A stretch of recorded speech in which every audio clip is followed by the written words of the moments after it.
నెల 24 నుండి స్థానిక ఎన్టీఆర్ స్టేడియంలో అఖిల భారత వాలీబాల్ పోటీలు నిర్వహిస్తున్నామని పశ్చిమ శాసనసభ్యులు మోదుగుల వేణుగోపాలరెడ్డి తెలిపారు. నగరంలో ప్రప్రథమంగా నిర్వహిస్తున్న ఈ పోటీలకు సుమారు 40 లక్షల రూపాయల వ్యయంతో 8,000 మంది వీక్షించే విధంగా గ్యాలరీని నిర్మించామని అన్నారు. గ్రామీణ క్రీడలలో ఒకటైన వాలీబాల్ ను అభివృద్ధి చేయాలనే ఉద్దేశంతోనే ఈ పోటీలు నిర్వహిస్తున్నామని అన్నారు. 24 నుండి 28వ తేదీ వరకు రౌండ్ రాబిన్ లీగ్ విధానంలో ఈ పోటీలు జరుగుతాయన్నారు. స్థానిక ఎన్టీఆర్ స్టేడియంలో ఏర్పాటు చేసిన మీడియా సమావేశంలో పశ్చిమ ఎమ్మెల్యే మోదుగుల, స్టేడియం కార్యదర్శి శ్రీనివాసరావు, సభ్యులు నరసింహారావు, శివ, సాంబశివారెడ్డి తదితరులు పాల్గొన్నారు. వాలీబాల్ పోటీలకు సంబంధించిన పోస్టర్ను విడుదల చేసిన అనంతరం వీరు మీడియాతో మాట్లాడారు. 1983లో బ్రహ్మానందరెడ్డి స్టేడియంలో అప్పటి ముఖ్యమంత్రి ఎన్టీ రామారావు జాతీయ వాలీబాల్ పోటీలను ప్రారంభించారని, అనంతరం ఫెడరేషన్ ఆధ్వర్యంలో మొదటిసారిగా ఈ పోటీలు జరగనున్నాయని అన్నారు.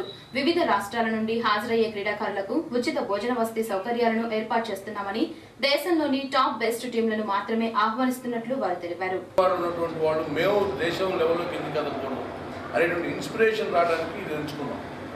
దానికి కూడా స్వర్గీయ నా బామర్దేవుడి కైలాష్ రెడ్డి గారి పేరున ఈ టోర్నమెంట్ కండక్ట్ చేద్దామని, దీనికి మా చిన్ననాటి చెందినటువంటి పట్టిపూడి శ్రీనివాసరావు గారు, అట్లాగే సాంబయ్య గారు, సుధాకర్ రెడ్డి గారు, మరి అట్లాగే వీళ్ళందరూ కలిసి పెద్ద మనసుతో వచ్చినప్పుడు అది ఈ రమణరావు గారు ఎవరనే దాని మీద నాకు కొంత వచ్చినప్పుడు, రమణరావు గారు గుంటూరు జిల్లా వాస్తవులు అయినా కూడా ఆయన బెంగళూరులో ఆయన దగ్గరికి పోతే కానీ మాకు తెలియలేదు. అది మొత్తం నేషన్లో ఒక దగ్గర ఒక స్టార్ వర్డ్ ఈ ఆటకి గర్వించదగ్గ బిడ్డ గుంటూరు దగ్గర.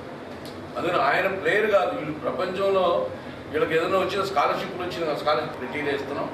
దాంతోపాటు పాత్రికేయులు కూడా, అంటే మీరేదో కెమెరాలు షూట్ చేయడానికి కాదు స్పేస్, మీరు కూడా వచ్చి ఈ గేమ్ని ఎంజాయ్ చేయడానికి, ఈ గేమ్ని మీరు బాగా ప్రాచుర్యం ఇవ్వవలసిన బాధ్యత మీద కాబట్టి మీరు కూడా చూడడానికి కూడా మీకు కూడా 2-3 గ్యాలరీస్, విఐపి గ్యాలరీస్లో కూడా పాత్రికేయులు కూడా 2-3 గ్యాలరీస్ మేము అలాట్ చేస్తున్నాం. 7 నుంచి 8,000 మంది కూర్చునే విధంగా కూడా ఈ స్టేడియం క్రియేట్ చేస్తున్నాం. అదే డెఫినెట్గా మీ అందరి సహకారం మాకు అవసరం. పైగా రాబోయే రోజుల్లో ఇటువంటి గేమ్లు అనేక national level games, competitive games Guntur రావాలనుకోవడం మన సెటిల్మెంట్లు ఆడారు. ఎంత బ్యూటిఫుల్గా చూసాం అంత కూడా.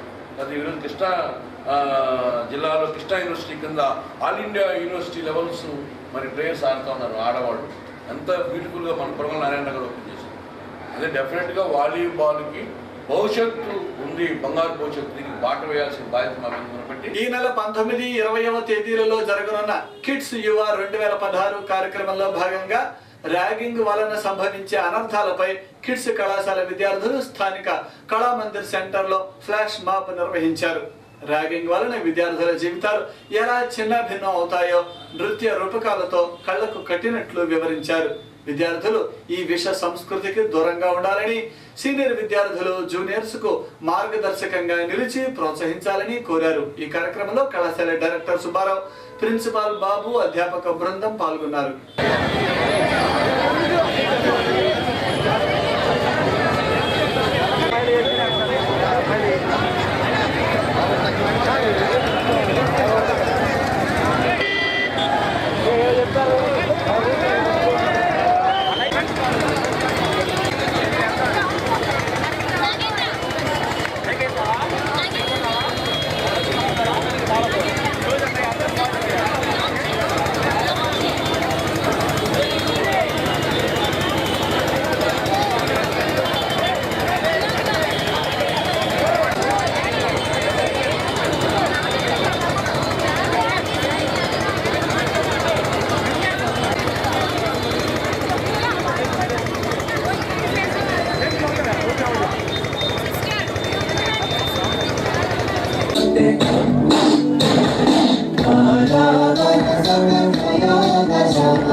I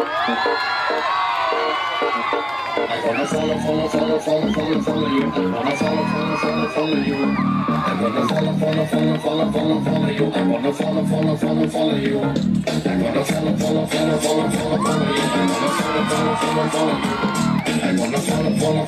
follow you. నీ వెలుగు పంచు ఆ తెలివిలోన కొలువై తిరు గణనాథ దిద్దిద్దే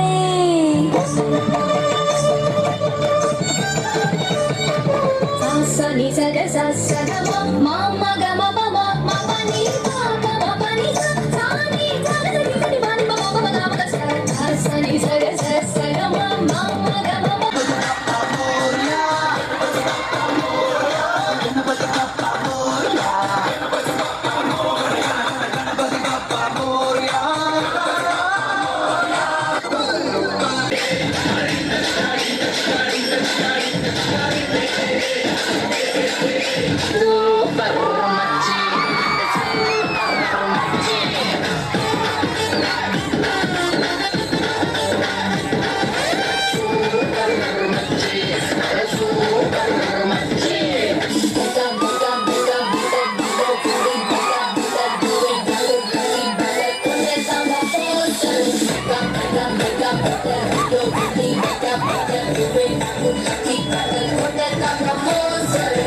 రైతులను ఆర్థికంగా బలోపేతం చేసేందుకు ఫార్మర్ ప్రొడ్యూసర్ ఆర్గనైజేషన్ ద్వారా 13 జిల్లాల నుండి 10 లక్షలకు పైగా రైతులను భాగస్వామ్యులను చేసే విధంగా చర్యలు తీసుకుంటామని వ్యవసాయ శాఖ మంత్రి పత్తిపాటి పుల్లారావు తెలిపారు. వీటి ద్వారా 25 రకాల ఉత్పత్తులను రైతులు నేరుగా ఆన్లైన్లో దేశ విదేశాలలో విక్రయించే అవకాశం ఉంటుందన్నారు. మార్చి 1వ తేదీన ఈ కార్యక్రమాన్ని ముఖ్యమంత్రి ప్రారంభిస్తారని అన్నారు. పింక్ బాల్ పురుగు వచ్చిన పొలాలలో పంట మార్పిడి కోసం బీటీ విత్తనాలను వాడవద్దని రైతులకు ఆయన సూచించారు. వ్యవసాయము, అదేవిధంగా హార్టికల్చర్, ఫిషరీస్, వెటర్నరీ ఈ 4కు సంబంధించి 1000 ఫార్మర్ ప్రొడ్యూసర్ ఆర్గనైజేషన్స్ 10 లక్షల మంది రైతుల్ని ఈ ఫార్మర్ ప్రొడ్యూసర్ ఆర్గనైజేషన్స్లో చేయాలని వరల్డ్ ఎకనామిక్ ఫోరంలో చంద్రబాబు నాయుడు గారు అక్కడ ఒక కమిట్మెంట్ ఇచ్చి వచ్చారు. ఈ రాష్ట్రంలో 25 రకాల వ్యవసాయ ఉత్పత్తులు డొమెస్టిక్లో కానీ అంతర్జాతీయంగా ఉన్నటువంటి కార్పొరేట్ గ్రూప్స్ తోటి టైఅప్ పెట్టుకొని రైతుకు గిట్టుబాటు ధర వచ్చేటువంటి విధంగా ఈ ఫార్మర్ ప్రొడ్యూసర్ ఆర్గనైజేషన్స్ ద్వారా ఈ యొక్క పండిన వ్యవసాయ ఉత్పత్తులు 25 రకాల కమోడిటీస్ని గుర్తించి వాటికి దేశ అంతర్జాతీయ స్థాయిలో మార్కెటింగ్ కల్పించేటువంటి ఏర్పాట్లు చేస్తూ ఉన్నాం.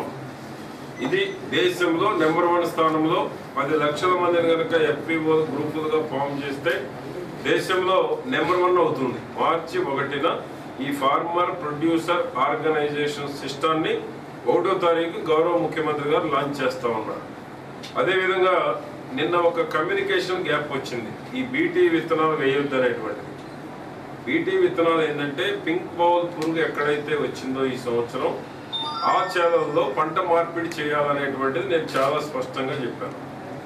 రెండవది పల్నాడు లాంటి ప్రాంతంలో మార్చిలో వేసి మళ్ళా ఖరీఫ్లో వేస్తే ఈ పింక్ బౌల్ పురుగు వచ్చేటువంటి అవకాశం ఉంది కాబట్టి ఈ బీటీ విత్తనాలు వేయొద్దని చెప్పారు. ఇది బీటీ విత్తనాలు వాడొద్దని వ్యవసాయ శాఖ మంత్రి అనేది కామన్గా వేశారనమాట. అది కొంత మళ్ళా కరెక్షన్ చేసుకోవాల్సినటువంటి అవసరం ఉంది. నేను చెప్పేది స్పష్టంగా పింక్ బౌల్ పురుగు ఈ సంవత్సరం ఏ చేలో వచ్చిందో, ఎవరు ఏ రైతు వేసిన చేలో వచ్చిందో ఆ రైతు ఆ చేలో తిరిగి మరలా ఆ బీటీ విత్తనాలు వేయొద్దు. షూటింగ్ న్యూస్ ముగించే ముందు హెడ్లైన్స్ మరొకసారి.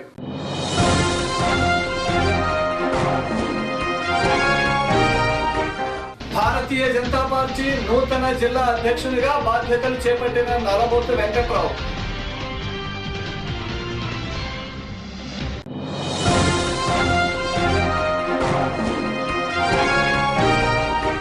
నేడు నవ్యాంధ్రలో తొలిసారిగా ఏపీఎస్ఆర్టీసీ గుర్తింపు కార్మిక సంఘం ఎన్నికలు.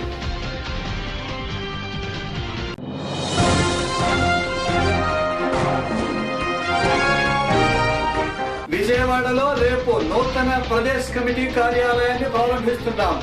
డిసిసి అధ్యక్షులు మక్కెన. ఇవి ఈ రోజు విశేషాలు. మరిన్ని వార్తలతో మళ్ళీ కలుద్దాం. నమస్కారం.